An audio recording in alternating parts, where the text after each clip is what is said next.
Aujourd'hui, je reviens avec une autre histoire. Il s'agit de ce jeune homme que vous voyez sur l'écran qui a été vraiment trahi par son soi-disant meilleur ami. Ce meilleur ami étant vraiment dans la pauvreté, cet homme, en fait, l'a sorti de cette situation. Il a négocié pour lui dans son entreprise. Il a été embauché d'abord comme stagiaire. Ensuite, il lui a donné du travail. Et peu à peu, il a pris des échelons. Et quand son ami voyageait, qui était directeur général, il l'a mis à sa place dans l'intention de revenir récupérer son travail. Malheureusement, ce meilleur ami a été très ingrat. Il a même cherché à tuer son ami qui l'avait fait du bien. Et après des années, après avoir vécu des situations, il revient maintenant pour demander pardon parce qu'il cherche encore quelque chose. Je vous laisse regarder et on revient après.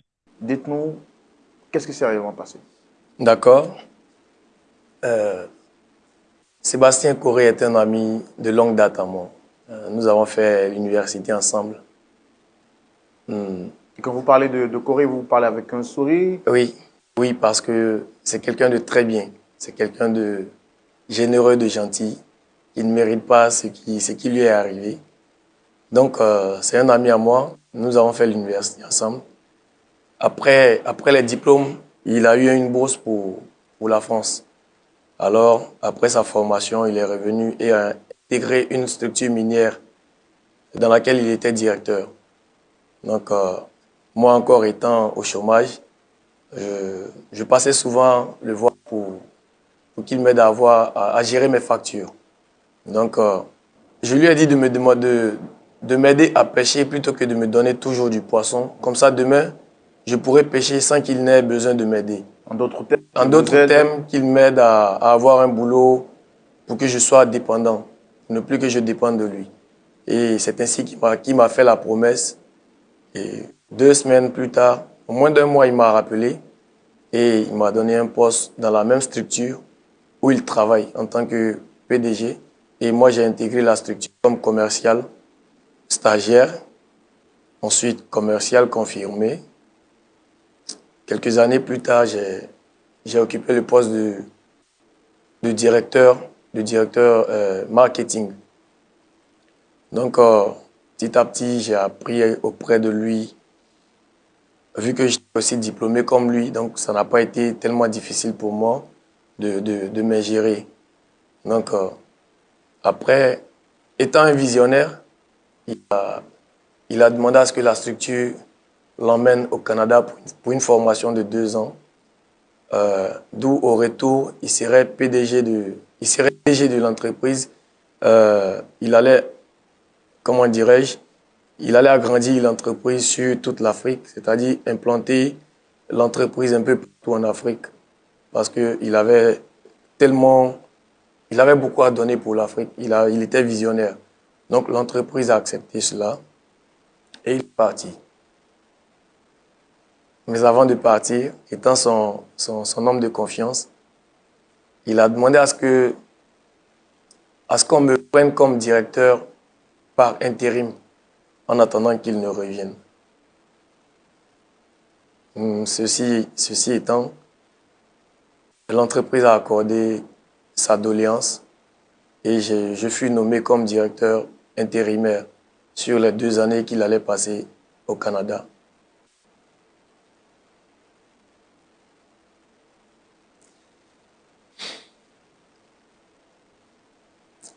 C'est, c'est triste parce que j'ai été, j'ai, j'ai, j'ai été cupide. C'est- J'ai été méchant parce que celui qui me confie sa place, dès son départ, moi vraiment, je fus animé par la peur de revenir en arrière. Et donc, j'ai tout de suite pas eu envie de revenir en arrière en lui donnant son poste à son retour. Et donc, j'ai commencé à manigancer dans son dos. Alors, quand vous dites qu'il il vous a cédé sa place, qu'est-ce qui vous faisait peur de revenir en fait? Puisque là, je pense que vous n'étiez pas un chômeur, vous travaillez Oui, oui. et vous accédiez sa place. Qu'est-ce qui vous faisait peur en fait? Oui, c'est pourquoi je parle de cupidité, parce que je voulais avoir encore plus. J'étais un simple, un simple stagiaire confirmé, après directeur marketing, j'avais pas un bon salaire. Et dès que j'ai pris son poste, j'étais à pratiquement à 15 millions de nos francs. Donc, j'étais vraiment aisé. Du coup, j'avais peur de revenir en arrière parce que je me disais que s'il revient, il allait prendre sa place et moi, j'allais redescendre encore, même si c'est pas au bas de l'échelle, mais j'allais encore Vous redescendre. allez perdre des avantages qui étaient J'allais rattachés perdre des au... avantages qui étaient rattachés à ce poste. Donc, c'est tout ceci qui m'a poussé à, à comploter contre lui, chose qu'il ne mérite pas. Qu'est-ce que vous avez fait exactement? J'ai comploté avec, avec la complicité de la comptable. Nous avons monté un faux dossier de détournement de fonds de près de 100 millions juste pour acter son licenciement. Et vraiment, c'est des choses que je regrette. Mais bon, c'est comme Mais cela vous ne parlez de suffit. regret et vous me parlez avec un sourire, apparemment, ça ne vous dit pas grand-chose. Non, Parce que quand on regrette, quand même, l'expression faciale nous le montre. Mais moi, je sens aucun regret sur votre visage. non, là, il y a cette ironie dans l'expression. J'ai vraiment mal. Je souris, mais j'ai très mal parce qu'il ne mérite pas ça. Il ne mérite pas ça. Comme cela ne suffisait pas, j'ai même demandé au PDG de racheter la structure dans laquelle sa femme travaillait pour le simple but d'avoir le contrôle sur cette structure afin de licencier aussi sa femme. Vous aviez un problème avec sa femme? Non, non, non, pas du tout. Je me disais que si lui, il a été licencié et que sa femme travaille, cette dernière pouvait l'aider à remonter l'échelle. Donc, il fallait que je lui casse aussi ses ailes. Il Alors, donc, fallait... votre ami, il part au Canada pour une formation de 2 ans. Et durant ces 2 ans, vous occupez son poste ici en tant que directeur général intérimaire. Oui. Et est-ce qu'il reste au Canada tout le temps ou qu'est-ce qui se passe? Non, il devait revenir après 2 ans, mais bien avant de venir, on échangeait. Je parlais beaucoup avec lui. Euh, avant son retour, je parlais beaucoup avec lui et il m'a même demandé s'il pouvait revenir. Je lui ai dit oui, évidemment, il peut revenir parce qu'il y a de la place. Pourtant, il m'avait confié qu'il avait eu il avait eu des occasions de travail là-bas, 3 fois mieux que le salaire d'ici. Par loyauté, qu'il allait revenir travailler dans l'entreprise. Et donc, quand il est venu, ça trouvait que moi, j'avais déjà comploté contre lui. Et ce sont mes avocats qui l'ont accueilli pour lui remettre sa lettre de licenciement qu'il devait signer. Et c'est en lisant cette lettre avec la colère qu'il a piqué une crise d'AVC. Et cette crise l'a vraiment perturbé. Ça a été fatal pour lui. J'ai vraiment, j'ai vraiment du mal à exprimer tout cela parce que je suis allé loin. Je suis allé jusqu'à licencier son fils pour ne pas que celui-ci aussi essaye d'aider la famille. Parce que j'étais vraiment jaloux. Je ne voulais plus qu'il revienne prendre ce poste. J'étais animé seulement par le gain, par le gain, par le gain. Alors que c'est le monsieur qui m'a aidé à être là où je suis aujourd'hui. Donc vraiment, c'est avec beaucoup de regrets que je viens devant vous pour exprimer ce que j'ai fait. Après tout ce mal que vous avez fait à votre ami, c'est lui qui a fait de vous ce que vous êtes devenu aujourd'hui. Bien sûr. Qu'est-ce que vous attendiez exactement de lui sur ce plateau?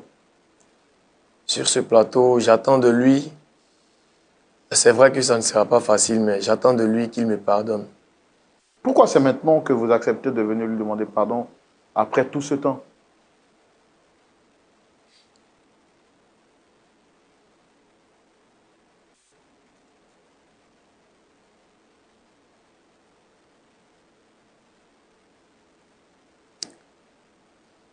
Si je demande pardon aujourd'hui, si je demande à le voir pour m'excuser aujourd'hui, ce n'est pas volontaire. Je suis confronté à une situation dans laquelle seul lui peut m'aider. C'est seulement lui qui peut me sortir de là. Alors, votre pardon, c'est un pardon conditionné alors? Bien sûr, bien sûr. Et ça me fait vraiment honte. Ça me fait vraiment honte de ne pas me rendre compte, de ne pas faire de mea culpa jusqu'à ce que j'ai encore besoin de son aide. Et c'est pas bien de ma part. Donc là, aujourd'hui, votre intervention, c'est une intervention pour une pierre, deux coups, c'est ça? Deux coups, justement. Est-ce que vous trouvez votre démarche catholique? Pas du tout. Je ne pense pas qu'elle soit catholique dans le sens où c'est un besoin, c'est un service qu'il peut me rendre qui m'emmène vers lui. Parce que je devais le faire bien avant. Si je...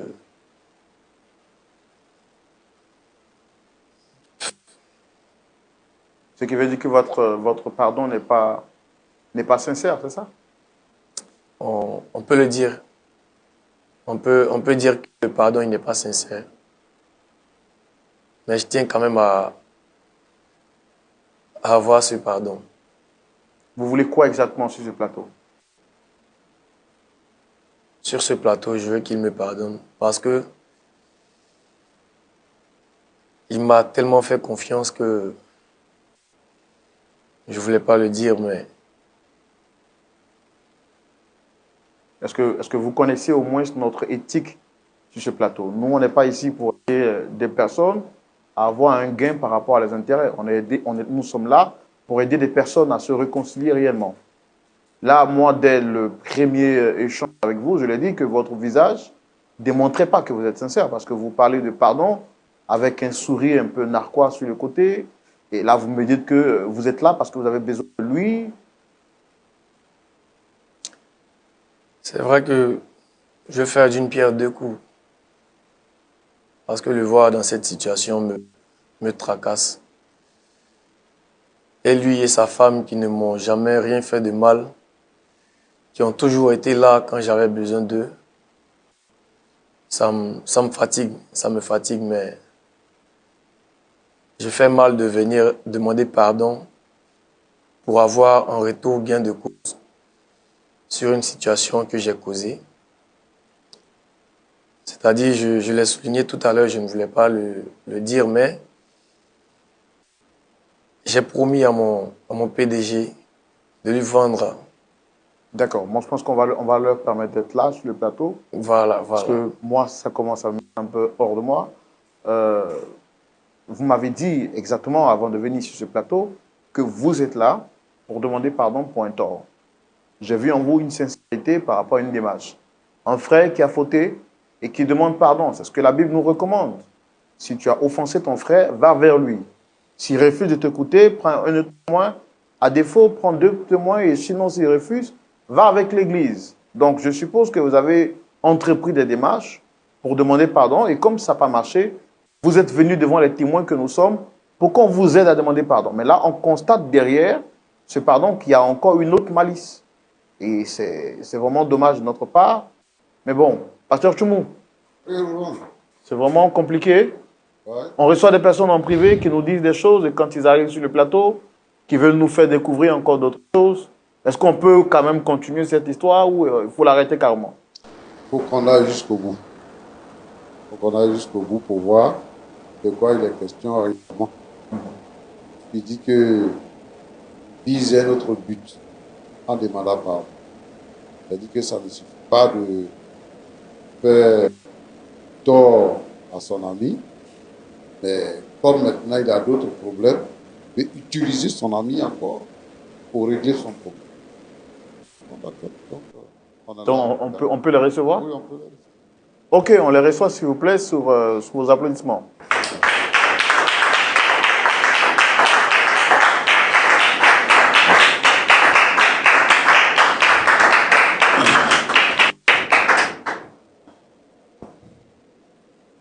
Shalom à vous.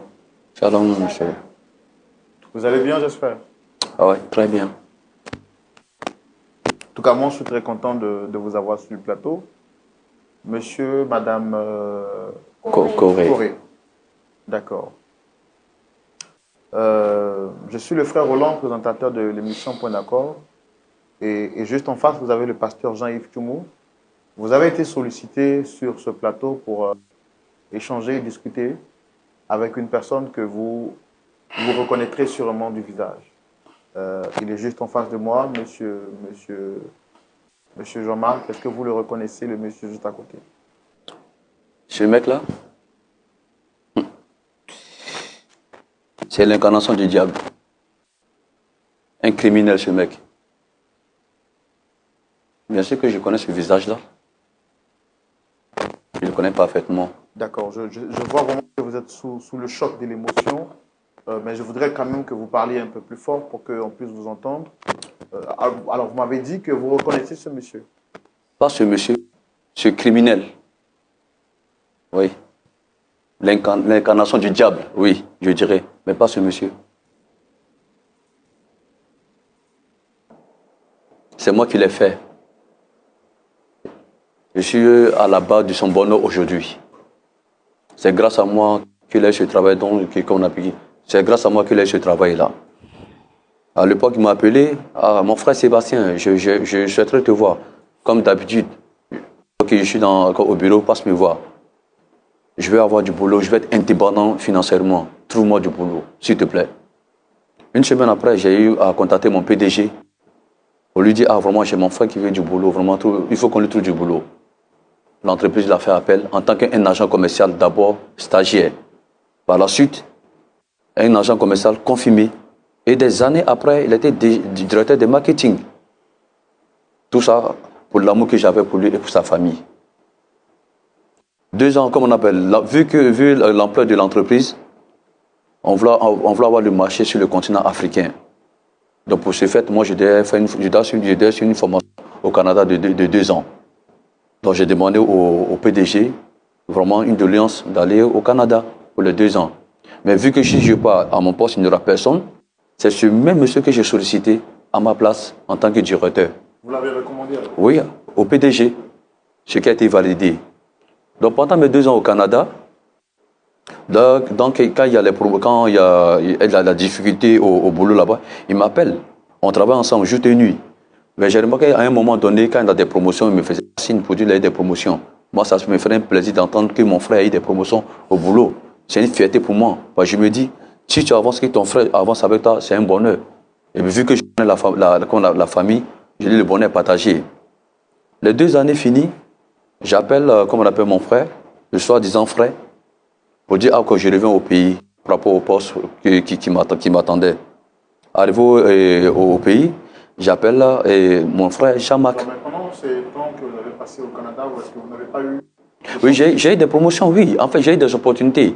Le salaire m'était triple. Mais par loyauté et par le respect, l'amour qu'il y avait entre moi et le PDG, pour la loyauté qu'il y avait entre lui et moi, j'ai décidé de revenir au pays. J'avais un challenge, un défi à relever sur le continent africain. Donc pour ce fait, je suis revenu au pays. Au retour, j'appelle Jean-Marc. Je décide pour le rencontrer, pour qu'on puisse discuter, lui faire part de mon expérience au Canada, tout et tout. Tantôt, il décroche mes appels, tantôt, il ne décroche pas.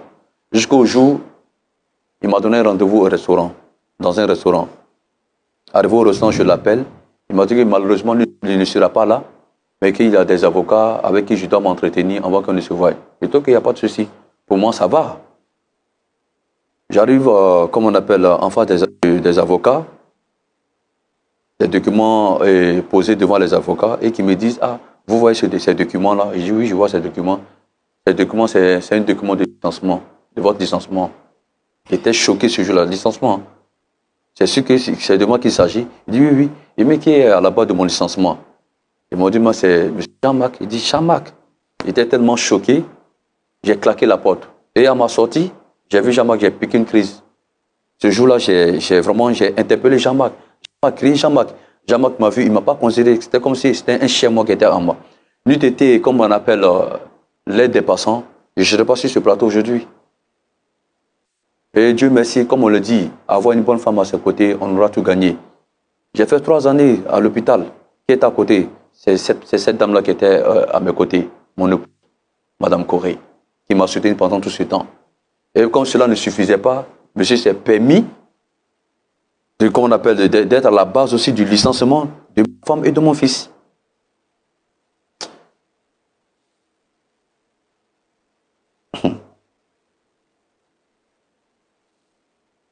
Je n'ai plus d'énergie pour continuer. C'est bon.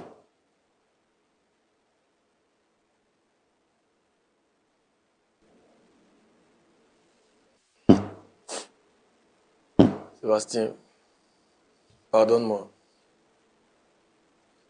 Madame, qu'est-ce qui s'est passé exactement pour que vous aussi vous puissiez perdre votre boulot?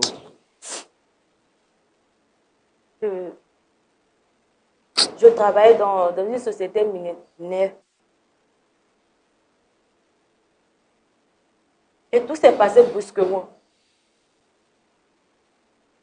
Du jour au lendemain, j'ai été licenciée.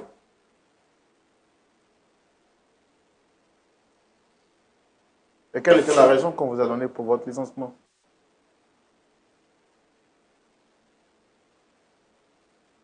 Qu'une raison valable. Il a fallu que je mène moi mes enquêtes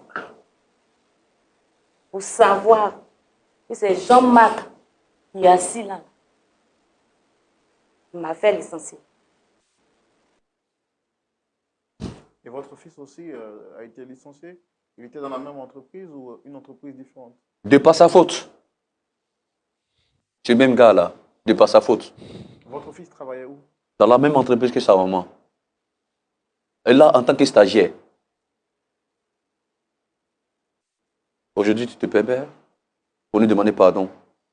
On doit accepter ce pardon-là. Jean-Marc, tu es un lâche. Tu es méchant. Tu es sans cœur. Tu me demandes pardon en tant que qui? Et pourquoi? Pourquoi? J'en ai vraiment besoin. Et actuellement, comment est-ce que vous arrivez à... Nous voici. Ruinés. Ruinés jusqu'au bout. On est obligé de commander là, par-ci, par-là, pour avoir de quoi manger. Même les vêtements. Heureusement que nous avons un terrain. Ce terrain-là, on l'a gardé pour notre fils. Au cas où si nous ne sommes plus là, il va hériter de ce terrain-là. Heureusement pour nous. Et ce terrain, je l'ai acheté de mon propre argent.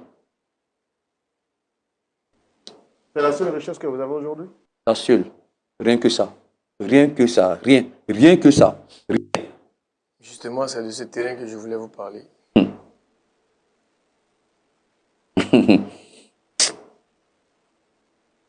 Tu oses parler de ce terrain? Tu veux me parler de quoi? Vous êtes là pour un pardon ou vous êtes là pour un terrain, vous avez dit? Quel est votre souci exactement? C'est quoi le problème? Qu'est-ce que vous voulez exactement en fait? Eh Jean-Marc. Je vais demander pardon, en même temps leur demander un service.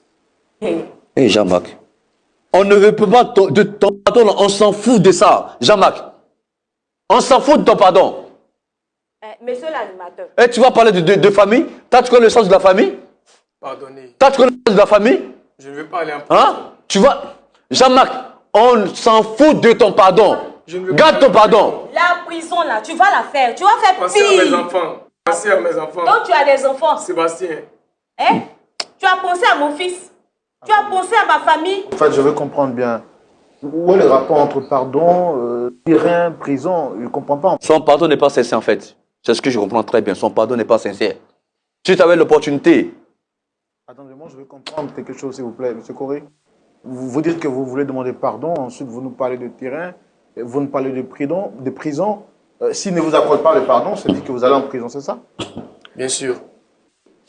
Le PDG dont on parle, par abus de confiance,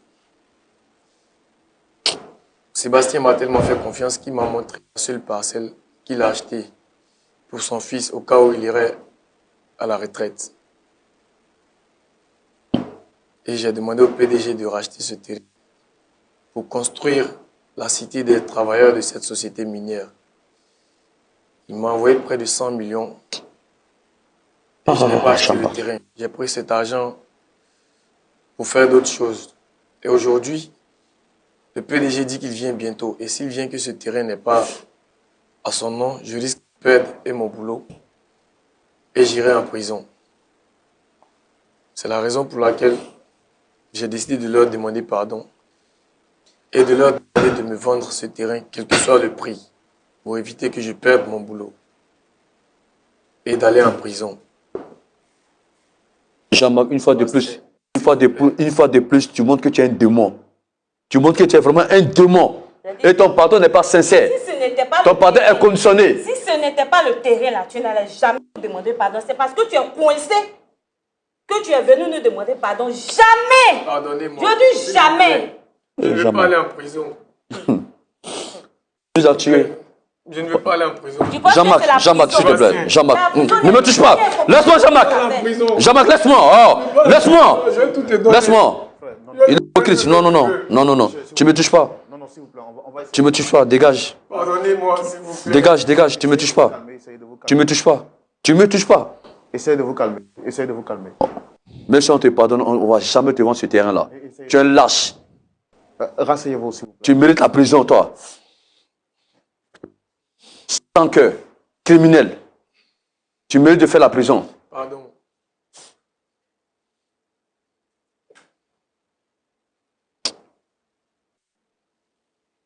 Tu as anéanti toute la famille. Toute la famille. Toute la famille. Je pouvais accepter, oui, moi. Mais ma femme, mon enfant, et tu oses parler de famille. Si tu peux restituer toutes ces années de galère, toutes ces années de souffrance, si tu peux nous les restituer, on va donner ton pardon. Dans le cas contraire là, jamais, Jean-Marc, jamais tu n'obtiendras un pardon de nous. Jamais. Monsieur l'animateur, j'ai souffert. Mon mari, mon enfant sur mes épaules. Nous n'avons pas à manger. Nous n'avons rien. On est obligé de quémander. Anita, pardon. Si je savais que c'était Jean-Marc qui était ici, là, monsieur l'animateur, je n'allais pas mettre mes pieds ici. Je n'allais pas me rendre ici. Parce que jamais je ne vais pardonner à Jean-Marc. Jamais. Sébastien, pardonne-moi. Avec tout ça là, est-ce que j'aurai le courage d'aider une autre personne? Je ne pense pas. Pardonnez-moi, s'il vous plaît. Je ne pense pas. C'est à mes enfants. T'as pensé à... Je ne veux pas aller en prison, s'il vous plaît. Sébastien, s'il te plaît. La prison ne te ressemble même pas. Ne rendez pas le mal par le mal, s'il vous plaît. S'il vous plaît. C'est ta mauvaise foi qui te conduit en prison, Jean-Marc. Rien d'autre. Ta mauvaise foi. Ta méchanceté qui te conduit en prison. On t'a fait quoi? Qu'est-ce que je t'ai fait? Qu'est-ce que ma femme t'a fait? La sorcellerie. La pure sorcellerie. On t'a fait quoi, Jean-Marc? Ce n'est pas de la jalousie. Ce mot est fort, Anita. Ce mot est fort. Ne dis pas, monsieur l'animateur, qu'il évite de dire mon nom. Qu'il évite de dire mon nom. Qu'il évite de prononcer, il ne serait-ce que mon nom. On ne va jamais accepter ce pardon-là. Sois-en sûr. Je comprends La douleur, c'est de cette... Tu connaîtras la douleur. Cette démarche de pardon, en fait, pour vous, c'est l'objectif de racheter le terrain parce que vous craignez pour votre vie et pour vos enfants. Rien que ça, pour son intérêt. C'est le seul moyen pour moi de ne pas aller en Pour son intérêt. Rien que pour son intérêt. C'est le seul qui peut m'aider. Tu iras en prison. Moi, je ne suis plus ton frère. Je ne suis plus ton ami. Il y a longtemps, ça. Ça, c'est fini. Je ne vais pas commettre la même erreur deux fois. Ça, c'est fini, Jean-Marc. C'est fini, Jean-Marc. Le pardon peut te l'accepter, mais le terrain, on ne va jamais te vendre ce terrain-là. Jamais de la vie. Tu mérites la prison. C'est pas ta méchanceté et ta mauvaise foi.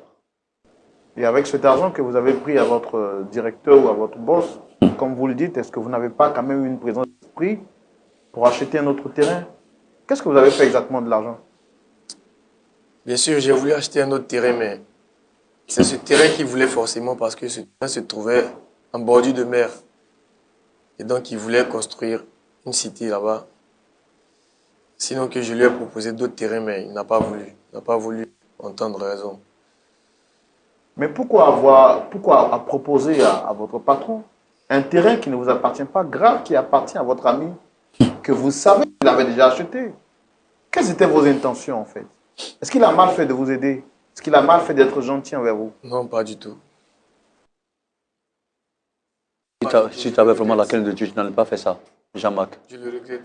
Si tu avais vraiment la crainte de Dieu, tu n'aurais pas fait cette chose-là. Jamais de la vie. Jamais. Est-ce que vous avez conscience de l'ampleur des dégâts que vous avez causés dans la vie de ce couple? Bien sûr. Est-ce que vous lui avez rendu visite au moins une fois quand il était malade à l'hôpital? Non, ils m'ont même appelé. Je ne suis pas parti. Avec ça, Je ne sais pas. Il ne m'a rien fait. Il ne m'a rien fait de mal. C'est seulement ma méchanceté qui m'a conduit à faire ça. et tu l'es toujours, hein. Tu es toujours méchant, Jean-Marc. Tu es toujours méchant. Pas qu'il y ait un changement. Pas qu'il y ait un changement. Tu l'es toujours, Jean-Marc. Pardonnez-moi. Et tu ne pourras jamais changer. On souffre, monsieur l'animateur. On a souffert jusqu'à présent. Nous souffrons. Comment est-ce que vous vivez actuellement? On ne vit plus, on survit. On survit, monsieur l'animateur. On est obligé de quémander les humiliations de gauche à droite. Notre enfant qui ne travaille pas, qui est obligé d'aller, qu'on appelle d'aller à la gare d'Adjamé. Souvent même, il est obligé de faire n'importe quoi pour nous avoir de quoi manger. C'est difficile. On souffre, on a vraiment mal. On a vraiment très mal. Très, très mal. Je vais pardonner. Et tu vas venir t'asseoir. Non, pardon. Et le pardon, à cause de quoi? À cause du terrain qu'on a? Parce que le pardon existe. Jamais, détrompe-toi. C'est difficile. Bon, j'ai une dernière question à vous poser avant de céder la parole au pasteur Tchoumou. Monsieur Jean-Marc, est-ce que si vous étiez à la place de monsieur et madame Corée, est-ce que vous leur auriez accordé votre pardon? Pour être franc, ça allait être difficile pour moi de pardonner. Alors pourquoi vous souhaitez qu'ils fassent pour vous ce que vous n'auriez pas fait pour eux?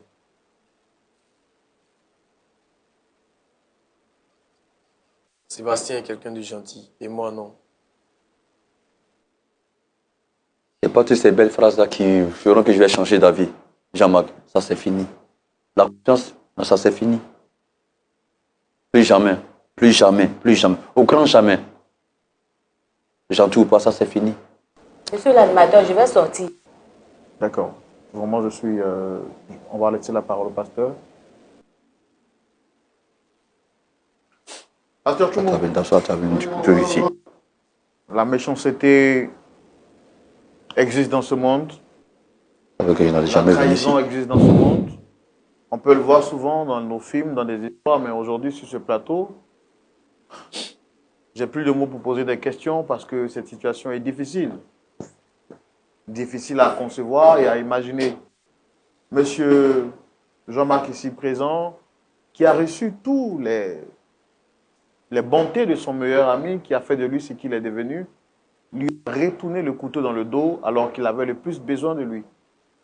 Venu sur ce plateau pour plaider et demander pardon, on s'est dit c'est une nouvelle année, donc on demande pardon à toutes les personnes qu'on a frustrées.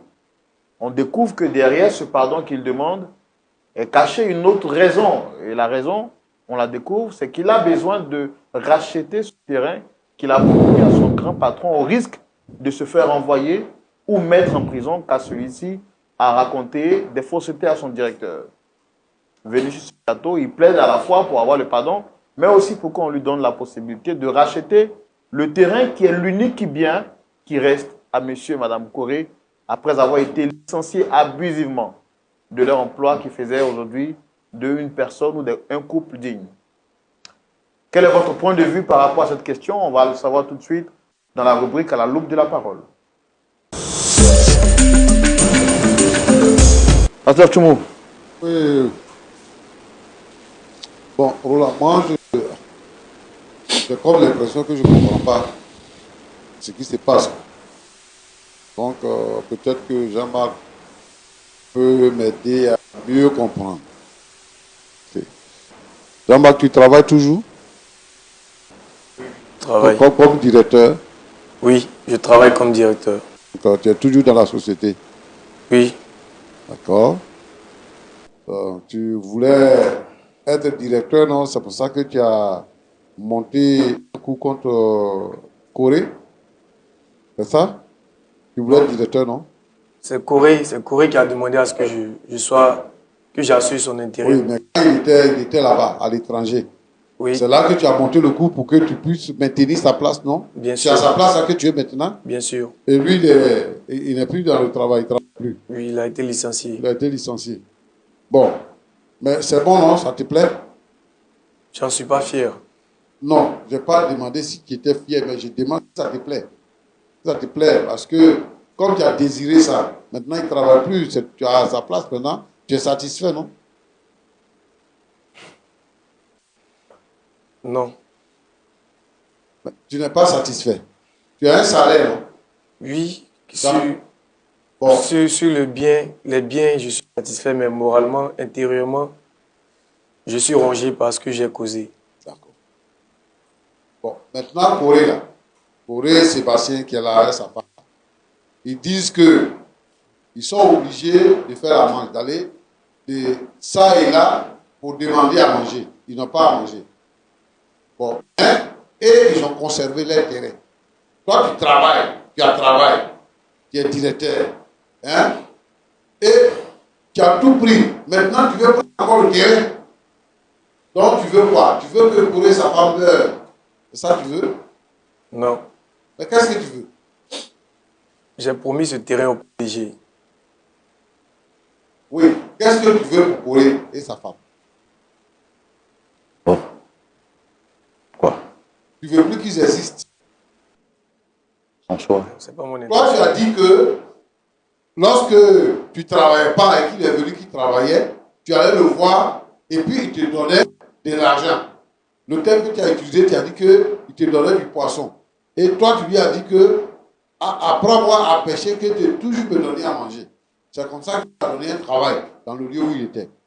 Maintenant que toi-même tu as manigancé et qu'eux, ils ne travaillent plus là, et que toi tu es le directeur, qu'est-ce que tu fais pour dire, pour prouver ta bonne foi, pour dire que tu regrettes, parce que tu dis que tu n'es pas fier, tu regrettes, qu'est-ce que tu fais alors qu'ils n'ont rien à manger? Qu'est-ce que tu fais pour qu'ils puissent manger?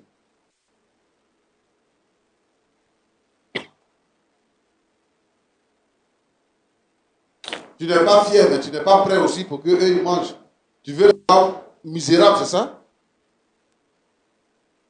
Hein? Et ta femme? Ta femme est où? Ma femme est là. Elle travaille aussi, non? Oui. Elle travaille. Elle travaille, oui. Tu travailles, ta femme travaille. Donc, il faut chercher l'argent, il faut prendre l'argent dans la caisse là-bas, tu vas acheter terrain.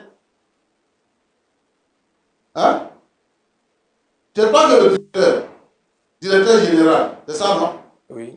Donc, il faut prendre l'argent là, il y a l'argent là-bas, non? C'est pas l'or, diamant, c'est ça que vous créez, non? C'est ça que vous vendez. Oui. C'est le terrain là que le PDG veut, notre patron. Il a vu le terrain, il dit il veut le terrain. Et donc, moi, je lui avais déjà promis ce terrain. Et il a même, il a même pris l'argent. J'ai pris l'argent Mais avec tu as dit que le terrain était à toi? Non, je lui ai pas dit ça. Mais il est tombé sous le charme du terrain et il m'a dit que si je... Mais le terrain n'est pas à toi, c'est pour quelqu'un d'autre. Et toi, tu dis que comme il veut ça, donc toi, tu vas prendre ça. Faut dire au PDG que tu n'as pas eu de terrain. Pasteur, je vous explique. En fait, Oui. il a déjà dit au directeur que lui, il pouvait permettre au directeur d'avoir ce terrain. Et donc, c'est sur cette base de confiance que le directeur lui a remis l'argent pour acheter le terrain. Et il a fait croire au directeur que le terrain a été acheté. En lui emmenant les photos du terrain qui n'est pas à lui, qui est à son meilleur ami. Donc, tu demandes pardon là. Tu demandes pardon à cause du terrain, quoi. Sinon, ce n'est pas à cause du fait qu'ils sont en souffrance et que tu es la cause. Tu demandes pardon pour obtenir le terrain, c'est ça? C'est les deux, pasteur. Non, ça ne peut pas être les deux. Choisis un, tu laisses l'autre. C'est-à-dire qu'en fait, tu es venu sur le plateau parce que tu veux qu'il te donne le terrain pour le vendre ou bien pour le donner parce que tu as déjà pris 100 millions. Pour donner à ton patron, c'est tout. Bon, si maintenant on parle avec eux et qu'ils te donnent le terrain, qu'est-ce que tu leur donnes en échange? Tout ce qu'ils veulent. toi, tu peux tout faire. Hein? Je ne veux pas aller en prison. D'accord. Donc, si tu ne veux pas aller en prison, il faut dire tout ce que tu as fait à sa femme et à lui-même. Quand il était au Canada, tout ce que tu as raconté, tous les mots que tu as montré, il faut dire ça au directeur général. Il faut lui dire ça. Et puis maintenant, ta place à ton poste, là, tu vas te quitter là, lui va revenir à ta place. Là, tu vas aller en prison. Aussi simple que ça. Hein? Tu es d'accord, non?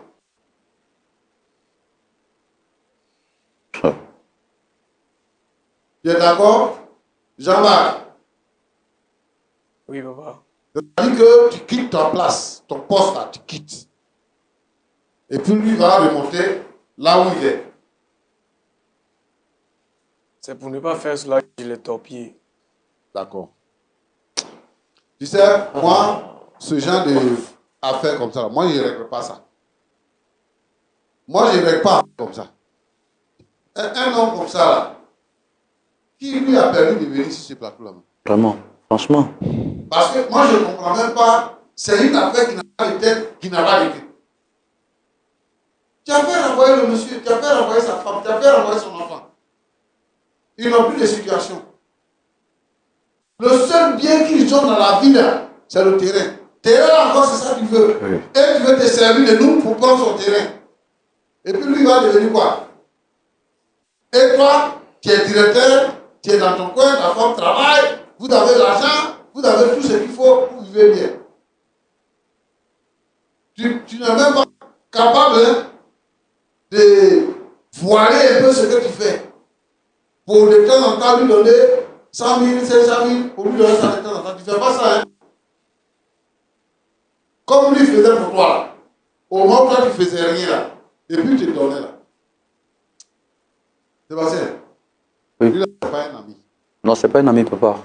C'est un sorcier. Et ne donnez pas votre terrain, là. Là, ne donnez pas. Même si vous devez prendre le terrain, là, vous vendez à quelqu'un d'autre. D'accord, pasteur. Ce qu'on va faire, mon cher Roland, Pasteur. c'est que on va laisser Jean-Marc avec ses problèmes.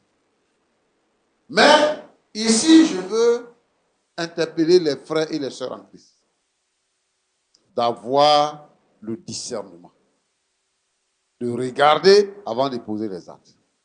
Parce que souvent, quand les gens ils regardent les chrétiens, à cause de l'amour de Christ, ils les regardent comme des gens qui sont naïfs, qui sont bêtes. Donc, ils font des choses parce qu'il est chrétien. Moi, je veux vraiment que on ne mêle pas nos parents, nos amis à ce que nous sommes, à ce que nous faisons. Il pouvait lui chercher un travail dans un autre endroit. Il avait des relations. Lui trouver un autre travail dans un autre endroit.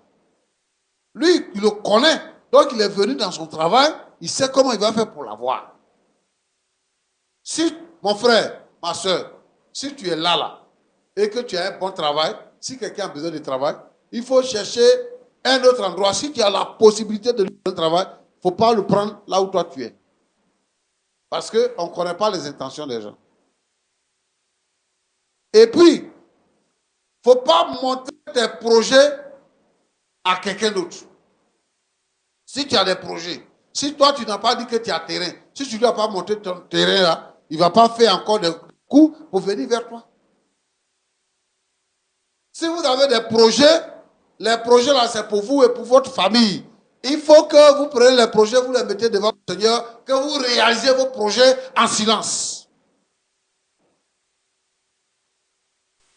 Et puis, nous on n'a pas d'amis. Les histoires d'amis, c'est mon ami là. Je ne veux pas que les chrétiens entrent dedans.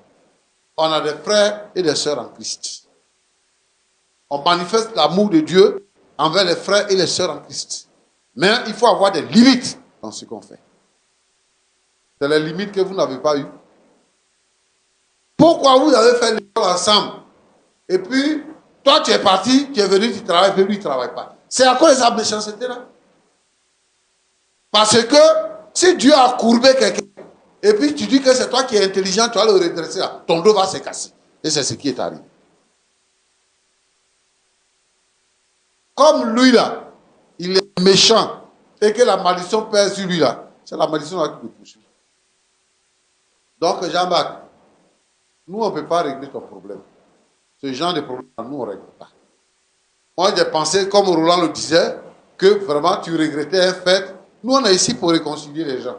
Mais pour venir enfoncer quelqu'un encore, qui souffre déjà, pour venir l'enfoncer encore, tu dois penser à ma femme, penser à mes enfants, sinon je vais aller en prison. Il faut aller en prison. Prison là, ce n'est pas fait pour les chiens, c'est fait pour les hommes. Tu vas aller là-bas. Donc, mon cher Roland, Pasteur, je voudrais interpeller tous les frères et sœurs à être vigilants. À être vigilants. Il faut que l'homme et sa femme s'entendent dans la maison. S'ils ont des projets, que ce soit pour eux-mêmes. Et qu'ils s'entendent pour ne pas permettre aux mauvaises gens d'entrer dans leur vie. Que Dieu vous bénisse. vraiment merci beaucoup, pasteur Jean-Yves Tchoumou. À la fin de ce que vous dites, moi, je suis parfaitement d'accord. Et j'ai envie de poser la question à Madame Corée. Comment vous vous sentez après les paroles du pasteur? Vraiment, je me sens bien. Je me sens soulagée. N'eût été l'intervention du pasteur, j'étais prête même à commettre même le pire à ce monsieur-là. Mais je ne suis personne pour le juger. Le pasteur a parlé. Je vais accepter son pardon. Grâce à Dieu, c'est vrai, nous sommes ruinés, mais nous sommes toujours en vie. Il y a la santé. Je pense que le reste viendra après. Mais pour le moment, je suis soulagée. Je remercie le pasteur. Monsieur Corée, un mot? Ouais, comme l'a dit madame, après les dits du pasteur, on a le cœur apaisé, on a l'esprit tranquille.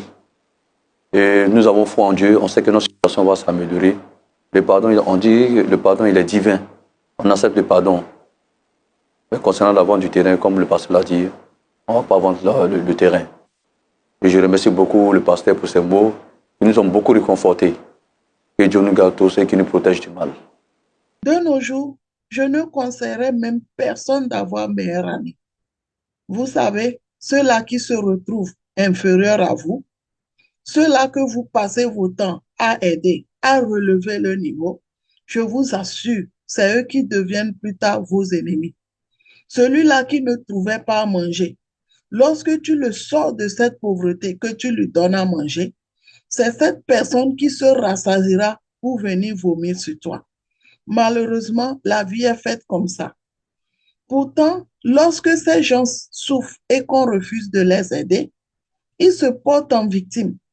Ils se portent tellement en victime que parce qu'ils sont pauvres que personne n'est là pour eux.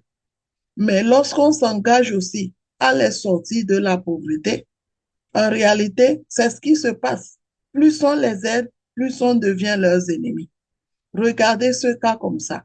Un meilleur ami. C'est qui même meilleur ami?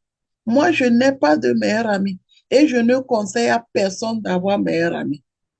Avoir un meilleur ami, c'est de se tordre le cou. Avoir un meilleur ami, c'est de chercher sa mort plus tard. Avoir un meilleur ami, sachez que c'est cette personne qui va vous détruire plus tard. Avoir un meilleur ami, c'est un danger. Je te conseille, mon frère, ne te mets jamais dans l'affaire de meilleur ami. Tu peux causer avec quelqu'un sans lui dire tes secrets. En général, le meilleur ami connaît tous les secrets d'une personne. Et c'est parce qu'il connaît vos secrets que ce meilleur ami peut vous prendre et aller vous tuer. Parfois, c'est pas la sorcellerie. Parfois, c'est le complot comme celui-là a fait. À cause du fait qu'il cherchait sa position de directeur général, qui lui rapportait 15 millions de francs de salaire par mois, il est allé comploter avec une personne de l'entreprise pour pouvoir licencier ce dernier. Il l'a fait lui, il a piqué crise d'AVC. Peut-être il serait mort. Vous voyez ce que meilleur ami peut faire à cause de la jalousie. Faites attention à la jalousie. Meilleur ami, c'est la jalousie. Celui-là qui ne vous correspond pas. Moi, je comprends aujourd'hui pourquoi on dit de rester dans sa classe sociale. Quand tu sors d'une famille aisée, reste dans ta classe sociale. Lorsque tu vas d'une façon inférieure, tu seras poignardé et tu seras déçu. Mon frère et ma soeur, je pense que cette histoire t'a appris quelque chose. Au moins, à travers ceci, tu comprendras qu'il ne faut jamais avoir un meilleur ami. Parce que le meilleur ami, c'est lui qui te cherchera l'amour. À très, très bientôt pour une autre histoire. Dès son départ, moi, je fus animé par la peur de revenir en arrière. Et donc, j'ai tout de suite pas eu envie de revenir en arrière en lui donnant son poste à son retour. Et donc, j'ai commencé à manigancer dans son dos. Alors, quand vous dites qu'il vous a cédé sa place, qu'est-ce qui vous faisait peur de revenir en fait? Puisque là, je pense que vous n'étiez pas un chômeur, vous travaillez et il vous a cédé sa place. Qu'est-ce qui vous faisait peur en fait? Oui, c'est pourquoi je parle de cupidité, parce que je voulais avoir encore plus. J'étais un simple stagiaire confirmé, après directeur marketing, j'avais pas un bon salaire. Et dès que j'ai pris son poste, j'étais pratiquement à 15 millions de nos francs. Donc, j'étais vraiment aisé. Du coup, j'avais peur de revenir en arrière parce que je me disais que s'il revient, il allait prendre sa place et moi, j'allais redescendre encore, même si ce n'est pas au bas de l'échelle, mais j'allais encore redescendre. Vous allez perdre des avantages J'allais perdre des avantages qui étaient rattachés à ce poste.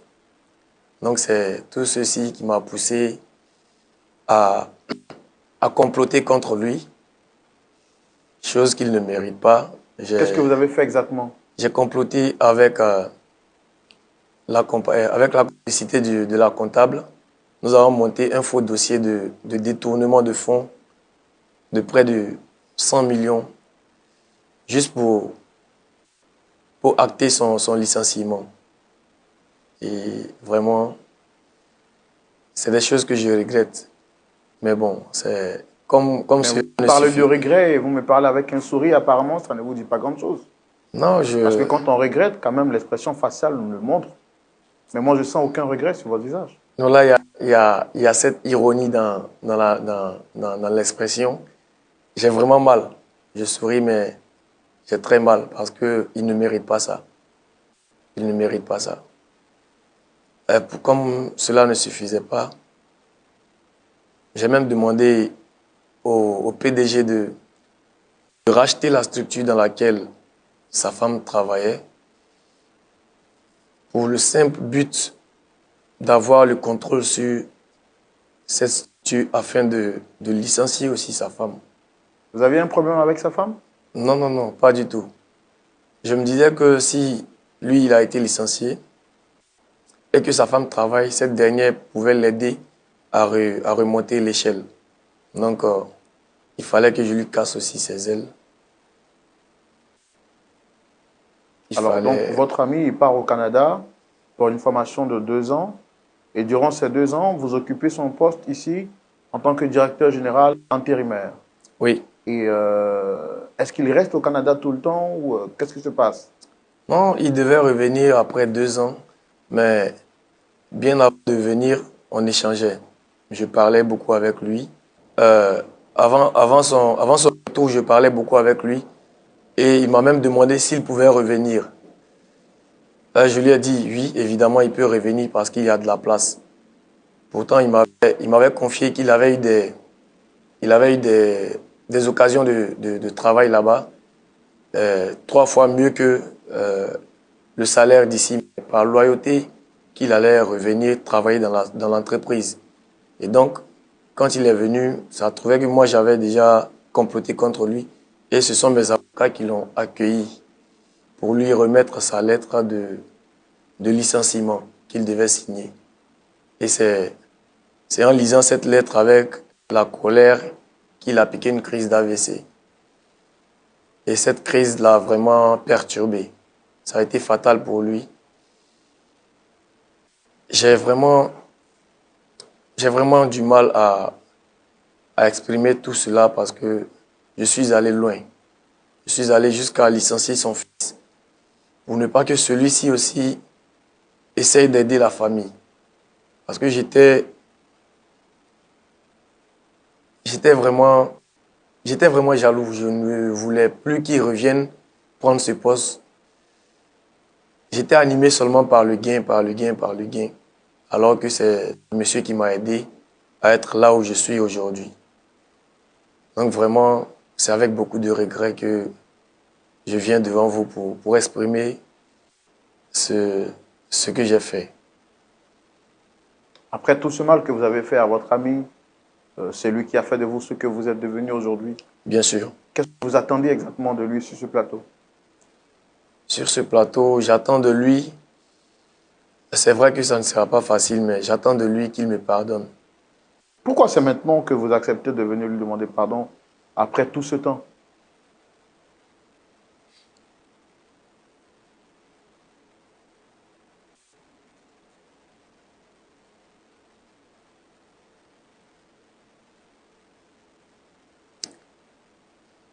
Si je demande pardon aujourd'hui, si je demande à le voir pour m'excuser aujourd'hui, ce n'est pas volontaire. Je suis confronté à une situation dans laquelle seul lui peut m'aider. C'est seulement lui qui peut me sortir de là. Alors, votre pardon, c'est un pardon conditionné alors? Bien sûr, bien sûr. Et ça me fait vraiment honte. Ça me fait vraiment honte de ne pas m'en rendre compte, de ne pas faire de mea culpa jusqu'à ce que j'ai encore besoin de son aide. Et c'est pas bien de ma part. Donc là, aujourd'hui, votre intervention, c'est une intervention pour une pierre, deux coups, c'est ça? Deux coups, justement. Est-ce que vous trouvez votre démarche catholique? Pas du tout. Je ne pense pas qu'elle soit catholique dans le sens où c'est un besoin, c'est un service qu'il peut me rendre qui m'emmène vers lui. Parce que je devais le faire bien avant. Si je...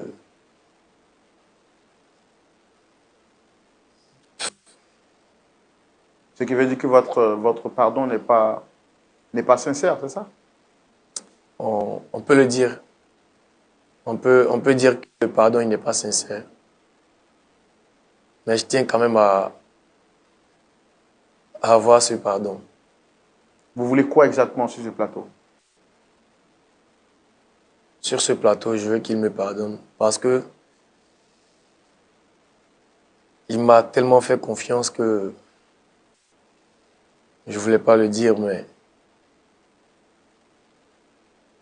Est-ce que vous connaissez au moins notre éthique sur ce plateau? Nous, on n'est pas ici pour aider des personnes à avoir un gain par rapport à leurs intérêts. Nous sommes là pour aider des personnes à se réconcilier réellement. Là, moi, dès le premier échange avec vous, je l'ai dit que votre visage ne démontrait pas que vous êtes sincère parce que vous parlez de pardon avec un sourire un peu narquois sur le côté. Et là, vous me dites que vous êtes là parce que vous avez besoin de lui. C'est vrai que je veux faire d'une pierre deux coups. Parce que le voir dans cette situation me tracasse. Et lui et sa femme qui ne m'ont jamais rien fait de mal, qui ont toujours été là quand j'avais besoin d'eux, ça me fatigue, mais